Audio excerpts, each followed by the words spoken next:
The night air was thick with humidity as the train screeched to a halt somewhere in Texas. Behind the barred windows of the cars, rows of exhausted German prisoners pressed their faces to the glass. They expected darkness, ruin, or at best, the flicker of oil lamps in a small rural town. What they saw instead left them speechless. Neon lights blazing against the black sky, highways humming with cars even at midnight, and the glow of an endless horizon dotted with factories. For Hans Becker, a 26-year-old lieutenant from Hamburg, the sight was almost unbearable. He had endured years of blackout curtains, ration cards, and nights punctuated by the dull thunder of Allied bombers. Now, as a prisoner, he was stepping into a land where electricity seemed limitless.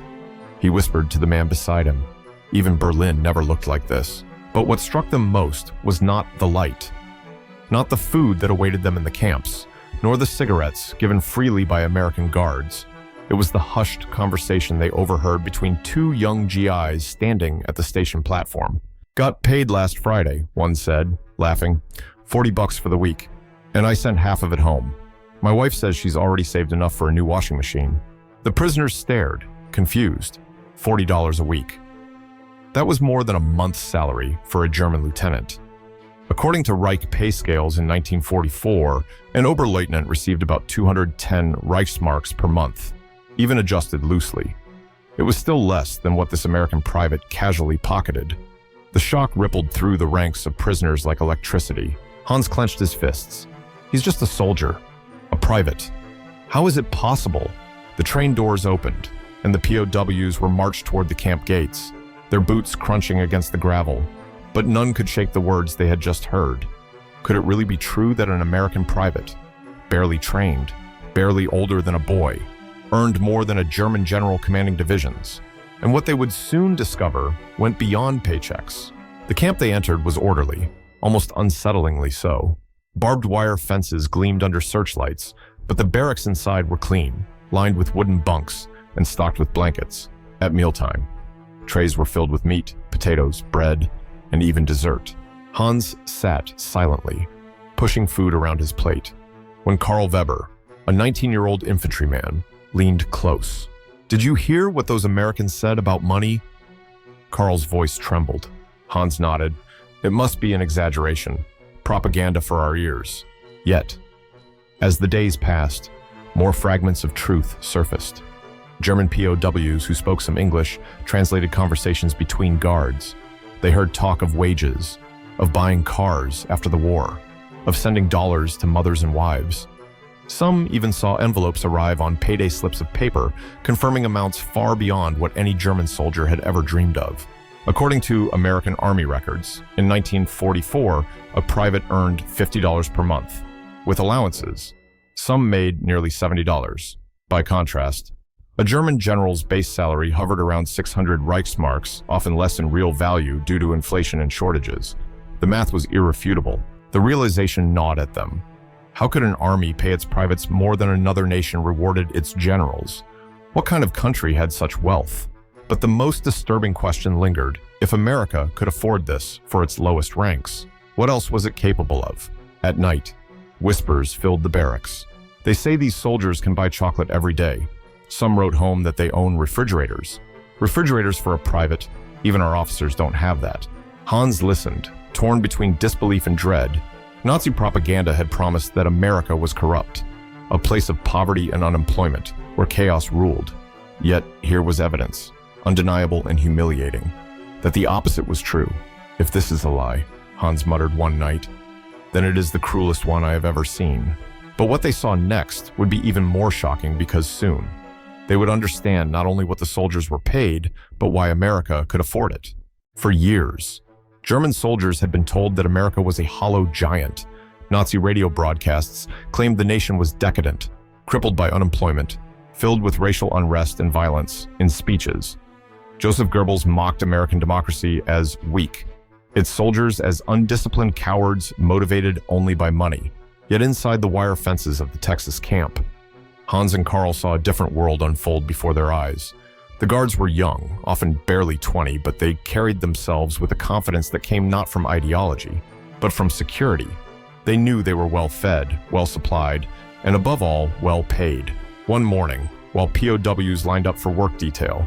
2 American corporals strolled by, joking about their wages. "Can you believe it?" one laughed.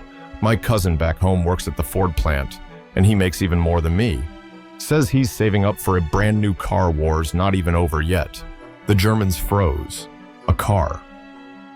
During war. In Hamburg, even officers could barely afford shoes for their families, and cities lay in ruins. To hear that a factory worker in Detroit thought of buying a new automobile was more than a surprise. It was an earthquake to the mind. Hans whispered under his breath. "We were told America was starving, that its people were lazy, wasting away." Karl shook his head. "If this is poverty, then what is our homeland now?" At night, in the dim barracks, the prisoners compared what they saw to what they had been told. According to Nazi propaganda films, America was ruled by greedy businessmen, a place where children begged in the streets and bread lines stretched for miles. Yet here, the guards joked about overtime pay, about sending savings back home, about wives who could walk to stores overflowing with goods. Archival records reveal that by 1944, the United States produced nearly 40% of the world's manufactured goods, while German cities were being reduced to rubble. America's factories expanded, its economy surged, and its people grew richer. Hans felt the weight of betrayal. If Goebbels lied about this, he thought, what else did he lie about? The questions spread like fire among the prisoners. Could the Reich have deceived them so completely? The guards didn't mean to boast. To them, paychecks and purchases were ordinary facts of life. But to the Germans, each casual remark struck like a hammer. One GI bragged about buying a radio set before the war. Another said his brother worked in Chicago and earned enough to eat steak twice a week. Karl could no longer contain his disbelief. "Hans, do you understand? These men are privates no more important than me, and yet they live better than a general in Berlin." Hans stared at the ceiling. If ordinary soldiers live like kings, then what power does this nation hold? The air in the barracks grew heavy, for men raised to believe in the superiority of the Reich.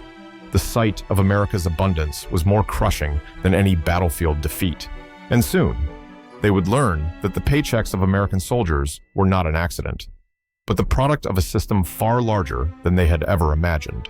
The morning sun slanted through the barbed wire, glinting off the rifles of the American guards. German prisoners shuffled toward their work detail, carrying tools, dragging weary feet. But Hans Becker's mind was not on the chores. It was on numbers cold. Undeniable numbers. According to a captured pay chart smuggled into the barracks by a translator, an American private earned $50 per month in 1944. With allowances and bonuses, many received closer to $70. When converted, it equaled more than the monthly pay of a German captain, sometimes even more than a major. By contrast, a German general, one of the most exalted figures in the Reich, took home roughly 600 Reichsmarks, much of which was eaten away by inflation and shortages. Bread for his family, coal for heat, shoes for his children, these drained his income until little remained. Hans whispered the figures to Karl as they worked. "Do you see a boy of 19 cleaning boots in this camp is richer than our commanders, even richer than men who led armies across Europe?" Karl shook his head slowly, stunned. Then what did we fight for honor prestige? It seems empty now. For the German military, hierarchy was sacred, pay was tied to rank, and respect was measured by obedience. Generals lived in houses, wore medals, rode in staff cars. Soldiers at the bottom scraped by, barely enough for survival. But here, in America's army, the system looked different. A private could send money home to buy washing machines, radios, even cars. Sergeants made more. Officers earned far more still. The ladder of opportunity rose higher and higher, not as a rigid pyramid of privilege, but as a broad platform where even the lowest rung offered stability.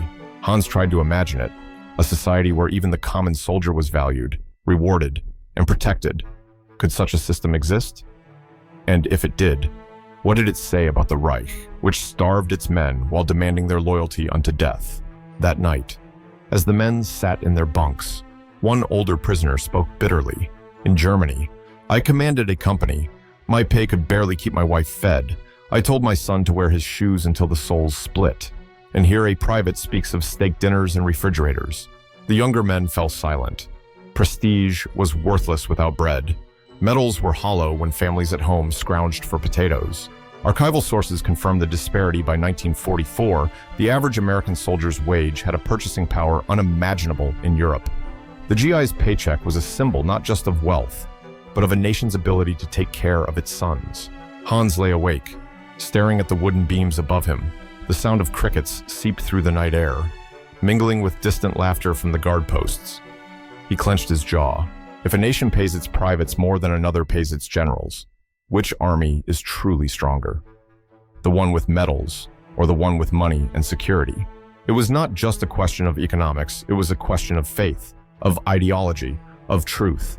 And soon, Hans and Karl would begin to understand the source of this power, not merely in paychecks, but in the vast economic machine that made them possible. But what they would see next, the sheer scale of America's industry, would crush the last illusions they carried from home. The clang of hammers and the roar of engines echoed across America's heartland. To the German prisoners, stories of this industrial storm drifted in on the wind rumors carried by guards, by newspapers, by glimpses of trains loaded with machines rolling past the camps. Hans could scarcely believe what he heard.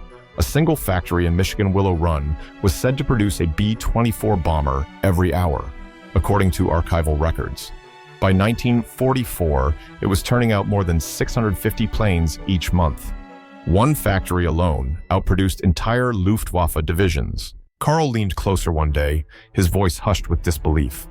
One bomber every hour. That's impossible. No nation can build like that, Hans replied bitterly. And yet, here we are. They're prisoners. The Americans' ability to pay their soldiers suddenly made sense. This wealth did not come from corruption or exploitation. It came from an industrial base that seemed limitless. One afternoon, while on work detail near a rail yard, the Germans watched endless freight cars rattle by, inside jeeps, crates of canned food, uniforms by the ton. To Hans, it felt like a vision of another world. According to U.S. quartermaster records, by 1945, the Army shipped more than 2.7 million tons of supplies every month overseas. Shoes, rations, fuel, even mail, all of it in quantities Germany could no longer dream of. A guard noticed the Germans staring. He smirked and called out, "That's just a Tuesday shipment. Boys, next week will be bigger." The POWs looked at one another in silence. How could they have fought a nation that treated abundance as ordinary? In the camp library, Hans discovered a copy of Life magazine. Its glossy pages were filled with photographs of women riveting airplanes, assembly lines stretching beyond sight, men in hard hats smiling as they built Liberty ships. Archival statistics confirmed what the images showed by war's end. The U.S. produced 2 7-10 Liberty ships, floating steel giants assembled in weeks rather than months. In contrast, German yards labored over U-boats for months, only to watch them be sunk in days. Hans ran his hand over the images, his stomach churning. So this is why their privates are rich. Because their country builds like no other, Karl whispered, and because their democracy lets every worker share in it. For all their pride in German engineering, the prisoners could not deny what they saw. America's strength was not only in its tanks or aircraft, it was in its economy, its ability to pay even the lowest soldier enough to live with dignity. Hans closed the magazine with trembling hands.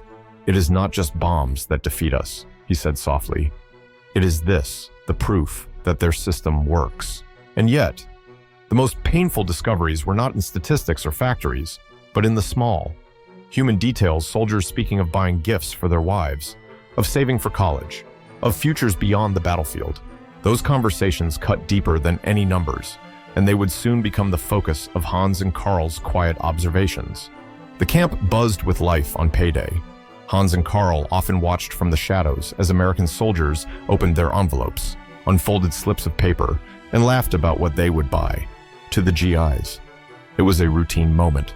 To the prisoners, it was a revelation. One guard, Private James Miller, barely 20 years old, bragged to a friend within earshot. "My mom wrote me she's proud I've been sending half my pay home, says she's saving it for me so when I'm out, I'll have enough to start college." Hans froze. College. For a private in Germany, education beyond secondary school was the privilege of elites or party loyalists. For a soldier to dream of university was unthinkable. Karl muttered, "Do you hear that? Not survival, not bread for the weak, a future, The realization cut like a knife. America's democracy offered not just money, but opportunity. At the mess tent, German POWs sometimes glimpsed packages arriving for the guards, boxes from home filled with chocolate, canned fruit, even wristwatches. One corporal joked as he unwrapped a parcel. "My wife says this watch cost half a month of my pay, but she bought it anyway. Says I'll need it when I come back and start working at my uncle's store." The prisoners exchanged stunned glances. Watches stores. These were luxuries reserved for officers, not for common soldiers. Hans whispered bitterly. "Our generals wear gold braid, but cannot afford butter. Their privates wear simple uniforms, yet their pockets are full." The contrast gnawed at them. Prestige without bread on one side, bread without empty prestige on the other. Late one evening, as crickets sang beyond the barbed wire, Karl asked Hans the question that had been festering inside them both. If you had a choice, would you rather be a German officer or an American private? Hans did not answer at once. His mind flickered with images of rubble-strewn Hamburg, of his mother's ration lines, of the hollow speeches blaring through radios. He saw the American guard, smiling, paid enough to dream beyond the war. "Finally," he whispered, "the private." Every time. Karl's eyes widened. Then what does that mean for everything we believed? Hans had no answer, but the silence was louder than any words. The diaries of captured Germans record these very thoughts. Some wrote of their shock that ordinary GIs could afford cars, radios, or even down payments on houses. One noted bitterly, "We fought for rank and medals, but the Americans fight knowing they will return to homes filled with plenty. Which of us is the fool?" Hans and Karl did not know if they would ever return to their homeland, or what kind of world would be left if they did. But they knew one truth: the American system valued the individual in ways their own regime never had. And this truth began to eat away at the last pillars of Nazi ideology still standing in their minds. What they saw next would challenge not just their wallets, but their very beliefs about loyalty, honor, and obedience. In the stillness of the Texas night, Hans sat awake while most of the barracks slept. The words of the guards echoed in his mind: wages, cars, gifts, college. They seemed harmless, even trivial, but each syllable struck at the foundations of everything he had believed. The Reich had taught him that loyalty was measured in obedience, that rank was sacred, that sacrifice, not comfort, proved strength. Yet here he was, staring at a reality where comfort itself had become the foundation of loyalty. Karl stirred beside him. "You're thinking again," he muttered. Hans whispered, "If our generals live poorer than their privates, then our entire order is a lie." The sentence hung in the darkness like a confession. Every day. The contrast grew sharper. American guards laughed openly at officers' jokes, shared meals without fear, even teased superiors without punishment. For Hans, trained to salute without question, it was incomprehensible. One evening, he watched as a sergeant and a lieutenant played cards together, the sergeant winning hand after hand. When the lieutenant lost a week's pay, he laughed and shrugged. Hans thought of German officers who demanded obedience at gunpoint. The gap was not just pay, it was culture. In America's army, respect flowed upward and downward. In Germany's, it only flowed one way. He asked himself, which system makes men fight harder, the one that chains them, or the one that rewards them? And what would you think if you stood in Hans's place? According to reports from POW camp psychologists, many German prisoners began to question Nazi propaganda within weeks of exposure to American life. One noted in his diary, "Here, even the lowest man has dignity. At home, we were told dignity came only from the Führer." Hans felt it too. Every paycheck, every package, every joke about buying steak dinners or saving for homes cracked the shell of ideology. He remembered Goebbels' voice on the radio: "America is weak. America is poor. America is corrupt." Each day in the camp proved the opposite. And once doubt takes root, it spreads like fire. Not all prisoners accepted it. Some clung to the belief that it was a trick, propaganda designed to break them. But for Hans, the evidence was too overwhelming. He said quietly to Karl one evening, "If a system can give even its privates more than our generals, then perhaps strength is not in blood or ideology. Perhaps it is in the way a society treats its men." Karl swallowed hard. If that is true, then the Reich has already lost. The words were dangerous, even treasonous. Yet they were true. And as the weeks turned into months, the cracks in ideology widened until they could no longer be ignored. The final blow would not come from statistics or factories, but from the quiet, undeniable collapse of certainty inside each prisoner's heart. Winter winds swept across the barbed wire fences, rattling them like the bars of a giant cage. The war was entering its final, brutal stages in Europe. Though in Texas, the nights remained strangely calm for Hans and Karl. Time had slowed to a crawl. Yet inside, something was changing, something irreversible. The endless talk of wages, the glimpses of magazines filled with advertisements, the shipments of goods rolling by, they had all chipped away at the facade.